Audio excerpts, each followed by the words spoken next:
Good evening and welcome. My name is Xavier Robert, coming to you live from Uyo, the capital city of Akwa Ibom State. This is Spotlight Africa, brought to you by Spectrum Television and Planet Radio. Today on Spotlight Africa, ECOWAS demands shorter transition period from junta. South Africa congratulates Zimbabwe president as others criticize poll. Sudan army chief in Egypt in first trip since April. The Ugandan faces death penalty after homosexuality charge. Plus, Gabon opposition claims victory in presidential poll. These stories are all just ahead on Spotlight Africa.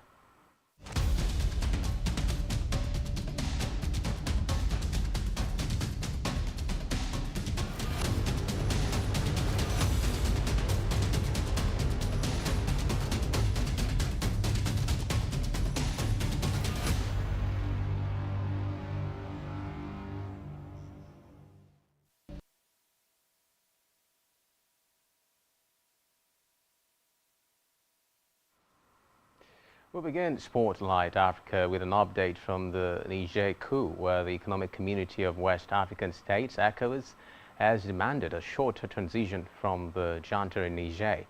The chairman of the ECOWAS Authority of Heads of State and Government, President Bola Tinubu, told the Ulamas during a meeting that the 3-year transition proposed by the military leaders was unacceptable to the regional body. A member of the Islamic clerics who met with the president, the national missioner, Ansar Uddin Society of Nigeria, Sheikh Abdurrahman Ahmed, disclosed this to newsmen in an interview. Ahmed said Tinubu insisted that the military leaders must give specifics of their transition program, which must also be brief. And reports say the Ulamas had held a meeting with the Niger junta in a bid to avert military intervention to restore democracy in the Francophone country as planned by the ECOWAS. Away from that now, the runner-up in Zimbabwe's presidential election, Nelson Chamisa, has accused President Emerson Mnangagwa of carrying out an electoral coup.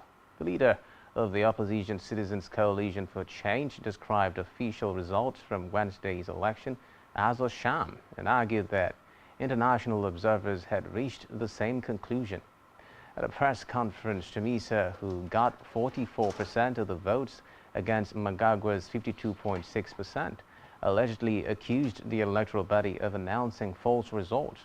Meanwhile, President Mnangagwa has dismissed international criticisms of the poll and insists that Zimbabwe's election was free and fair. Meanwhile, South Africa, Russia and China have congratulated Zimbabwe's President Emerson Mnangagwa following his controversial election win over the weekend. The U.S. added its voice to growing criticisms of last week's general election, which the opposition described as a fraud.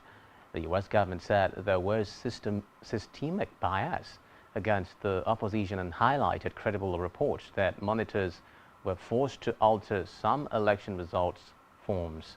The Electoral Commission rejected these claims. A statement from South Africa's presidency said South Africa was conscious that the elections took place under a difficult economic environment because of sanctions against Zimbabwe. It also acknowledged concerns from independent election observers about the legitimacy of the result. Some monitors said the poll fell short of international standards and the requirements of Zimbabwe's own constitution. And while South Africa, Russia and China are key trade partners of Zimbabwe, and their backing of the poll is significant as Zimbabwe is facing the prospect of further Western isolation. In the meantime, 5 children have died in a fire in an informal settlement in South Africa's capital, Pretoria. According to local reports, the mothers of the children, 3 boys and 2 girls aged between 1 and 7, had been left alone at home overnight.